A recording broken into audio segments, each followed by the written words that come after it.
Vamos ver o Intercept desmontando o próprio Glenn Greenwald. Deixa eu trazer aqui para vocês a notícia e vamos ficar por dentro de tudo, meus queridos e minhas queridas. O vazamento. Por que os diálogos vazados sobre Alexandre de Moraes não são a vaza-jato da extrema-direita? Texto da Tatiana Dias e do Paulo Motorim, do Intercept Brasil. Diálogos vazados mostraram que Alexandre de Moraes estaria pedindo informações de forma extraoficial à Justiça Eleitoral para embasar as suas decisões no inquérito das fake news. Esse é o foco de uma série de reportagens da Folha de São Paulo que caíram como uma bomba na terça-feira, dia 13 de agosto, gerando interpretações polarizadas sobre o significado das revelações. Seria essa a prova cabal de que o Supremo Tribunal estaria agindo para criminalizar inimigos políticos? Também atraiu comparações imediatas à Vaza Jato, uma série de revelações publicadas pelo Intercept Brasil a partir de 2019, que expôs violações flagrantes da Operação Lava Jato.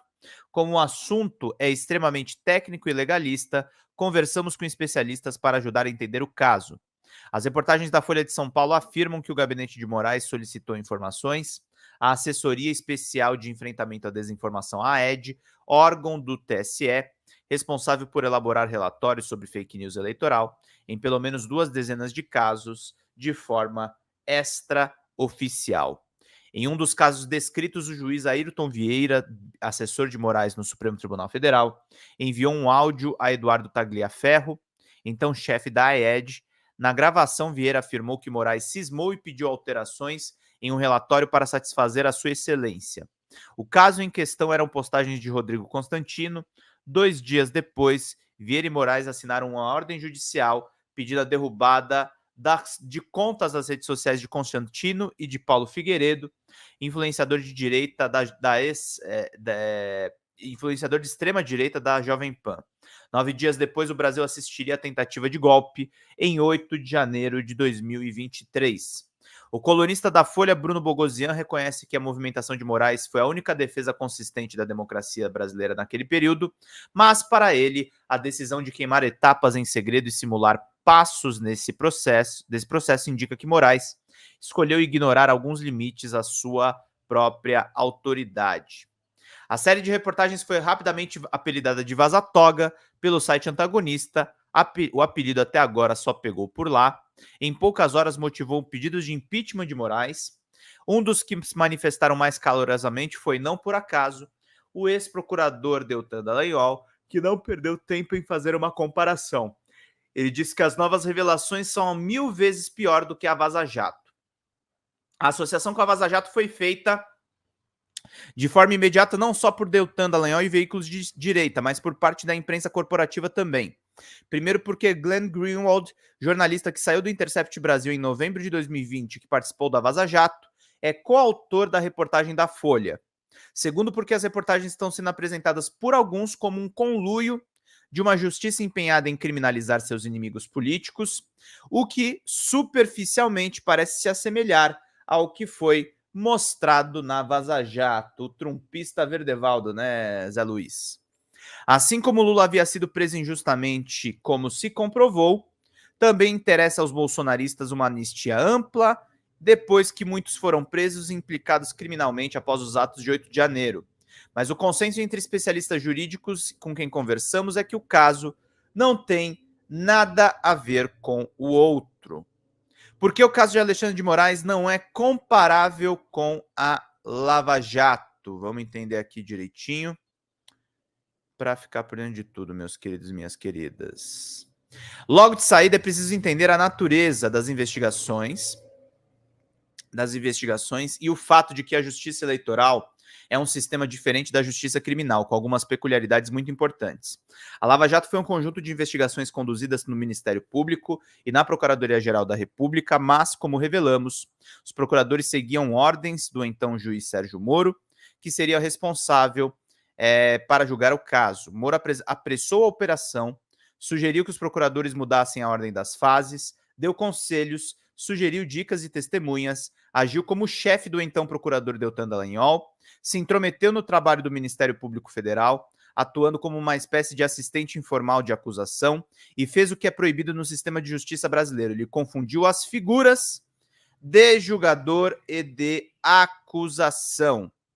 A série de reportagens também mostrou que a Lava Jato tinha uma série de práticas de investigações informais. Deltan Dallagnol chegou a pedir via chat que o COAF levantasse informações fiscais sigilosas de alvos da operação, dados que dependiam da autorização judicial para serem obtidos. Não só isso, eu cobri spoofing, que foi os arquivos completos que deram origem à Vaza Jato, e teve palestra que foi beneficiada por conta da Lava Jato, a gente teve delação supostamente forjada, teve muito mais ilegalidades até do que o Intercept mostrou. As mensagens também provaram que o Ministério Público Federal agiu politicamente, inclusive de olho nas eleições, para condenar Lula, ainda que o próprio Dallagnol tivesse dúvidas da solidez das provas contra o então ex-presidente. Na Vaza Jato era um diálogo proibido entre o órgão que acusa e julga, não existe bate-papo do Alexandre com a PGR ou advogados envolvidos nesse processo. O caso de Moraes é muito diferente, não se trata de comunicação entre dois órgãos diferentes, como MPF e Justiça, mas sim entre dois tribunais, o Supremo Tribunal Federal e o TSE. Moraes, na época, além de ministro, era presidente do TSE, portanto, ele era chefe dessa AED. Para o advogado criminalista Fernando Ideu Lacerda, mestre e doutor em Direito, a reportagem da Folha confunde as atribuições de Moraes no Supremo Tribunal Federal e no Tribunal Superior Eleitoral. É fato que o ministro Alexandre de Moraes exerceu funções distintas e concomitantes, fiscalizando as eleições e investigando crimes contra a democracia, disse ele ao Intercept Brasil, mas não por caprichos pessoais ou interesses próprios, e sim no legítimo exercício dos cargos de presidente do TSE e de ministro do Supremo Tribunal Federal. Os diálogos revelam tratos entre os dois e os seus assessores, o que difere das revelações da Vaza Jato, em que as conversas mostram conluio de diversos procuradores do MPF com vários órgãos externos e fiscalizadores. Na Vaza Jato era um diálogo proibido entre o órgão que acusa e o que julga, não existe bate-papo de Alexandre com a PGR ou advogados envolvidos no processo, disse ao Intercept o advogado Fernando Neisser, mestre e doutor pela Faculdade de Direito da USP, além de membro da coordenação acadêmica Academia Brasileira de Direito Eleitoral e Político. Ele também explica que o TSE tem uma função administrativa, organizar as eleições, por isso, diferentemente dos outros tribunais, ele tem poder de polícia. Por isso, significa que a Justiça Eleitoral pode tomar providências de forma ativa, sem ter uma provocação da defesa ou da acusação, talvez a maior peculiaridade do tribunal e um ponto que tem sido objeto de muitas críticas pelos manifestantes de 8 de janeiro e os seus apoiadores. A Assessoria Especial de Enfrentamento à Desinformação, a AED, foi criada pela gestão do ministro Edson Fachin no TSE em agosto de 2019 para as eleições municipais de 2020, se tornou permanente em 2021, dentro do inquérito das fake news, e seus relatórios com prints de posts golpistas ou mentirosos serviram para embasar uma série de ordens judiciais. No exercício da presidência do TSE, que é a atribuição do ministro e da equipe e de sua equipe, o exercício do poder de polícia, comum a todos os órgãos da Justiça Eleitoral, explique Ideu, nesse ponto o combate à desinformação passa por relatar e documentar a divulgação de notícias falsas e discursos de ódio no legítimo exercício de função administrativa de organizar e fiscalizar as eleições. Ou seja, caso haja indícios de crime, a Justiça Eleitoral comunicar os órgãos, pelo que consta na matéria, foi exatamente o que ocorreu, com a particularidade de que o então presidente do TSE também é o ministro do STF, designado relator do inquérito das fake news, cuja legalidade foi reconhecida pelo plenário da Corte, diz Fernando Ideu Lacerda. O uso da AED para investigar bolsonaristas no inquérito das fake news não era segredo, tampouco é novidade. Os pedidos de Moraes tinham diversas menções à assessoria, justificando que os posts levantados atingiam a integridade e a normalidade do processo eleitoral. Por isso, o órgão já estava na mira dos críticos. O próprio Deltan Dallagnol, ex-coordenador da Força Tarefa da Lava Jato, e o ex-deputado, seu mandato foi cassado, o chamou de Ministério da Verdade de Moraes, em uma alusão ao romance distópico de 1984 de George Orwell. Dallagnol também havia questionado a legitimidade jurídica da AED perante o Supremo Tribunal Federal. A Ed levantava informações públicas nas redes sociais. Outra diferença entre os dois casos é a natureza das informações. Os dados levantados pela Ed eram por posts públicos em redes sociais. Não se tratava de acesso a dados sigilosos, monitoramentos ilegais, como no caso da BIM paralela, nem nenhuma informação que precisasse de ordem judicial para ser coletada, como aconteceu da Lava Jato. Eram posts, vídeos e tweets. Como explicou na rede social X o professor de Direito Penal Davi Tangerino, da UERJ, as informações públicas, como posts em redes sociais, podem entrar nos autos como fruto de comunicação em qualquer um no contexto de polícia. A única coisa que a Ed faz são informações públicas, não pega material de ninguém, diz Fernando Neisser. Para o advogado, diante dos indícios de que o perfil está distribuindo conteúdo criminoso, caberia à Justiça Eleitoral, portanto, checar e averiguar se há crime. Segundo reportagem da Folha, um dos problemas é que as decisões de Moraes e Ailton Vieira sugeriram que os relatórios da Ed eram produzidos e enviados ao STF de forma espontânea e não encomendados por Alexandre de Moraes. Os ofícios atribuem informações à Ed de sistemas de alerta e monitoramento de parceiros do STF, sem explicação de como isso se originou. Segundo Fernando Neisser, no entanto, não há nenhuma exigência no Código de Processo Penal para esse tipo de requisição seja feita formalmente pelos assessores. Alguns dos diálogos da reportagem revelam, de fato, práticas opacas, como a sugestão de alteração de datas. Ailton Vieira também sugerindo ao chefe da Ed usar a sua criatividade. Tagliaferro afirmando que vai dar um jeito. Não fica claro, no entanto, se esses procedimentos deram origem a decisões concretas de Moraes. Ministros defendem Moraes, mas especialistas criticam a concentração de poder. Emílio Peluso Nedermeyer, professor de Direito Constitucional da Universidade Federal de Minas Gerais, reconhece que a atuação de Moraes é passível de críticas. Segundo ele, o principal aspecto a ser criticado seria o número muito grande de inquéritos policiais conduzidos pelo Supremo Tribunal Federal, que causa para ele uma excessiva concentração de competências na mão de um mesmo ministro do Supremo. Segundo o professor da UFMG, a concentração talvez não seja salutar para o próprio Supremo. Agora, se essa concentração gera algum tipo de nulidade, precisamos verificar cada ato. Pelo que foi apresentado até o momento, não me parece que tenha um grande material nas mãos, aponta esse Peluso, Emílio Peluso Nedermeyer. Moraes declarou na tarde de terça que os ritos estão devidamente documentados nos inquéritos e investigações em curso no STF, com integral participação da Procuradoria-Geral da República. Parte do STF já saiu em defesa de Alexandre de Moraes, classificando a troca de mensagens como normal. Ministro Luiz Roberto Barroso, presidente da Corte, chamou as reportagens de tempestades fictícias. Esse cara do Intercept Motorinha é muito bom, né? Davi Pifano, é isso aí, meus caros, muita gente boa. Todas as informações foram solicitadas pelo ministro Alexandre de Moraes, referiam-se a pessoas que já estavam sendo investigadas. Para Flávio Dino, se questionar o exercício do ofício do poder juiz é inusitado, me sinto um tanto impactado por esse questionamento em que o Tribunal Superior Eleitoral exerce o poder de polícia, manda elaborar relatórios, esses relatórios são apontados a autos existentes e isso é visto como violação de rito, ele declarou. Já Gilmar Mendes afirmou que qualquer comparação entre a conduta de Moraes com a Lava Jato seria irresponsabilidade. É uma tentativa desesperada de desacreditar o Supremo Tribunal Federal em busca de fins obscuros relacionados à impunidade dos golpistas, declarou o ministro.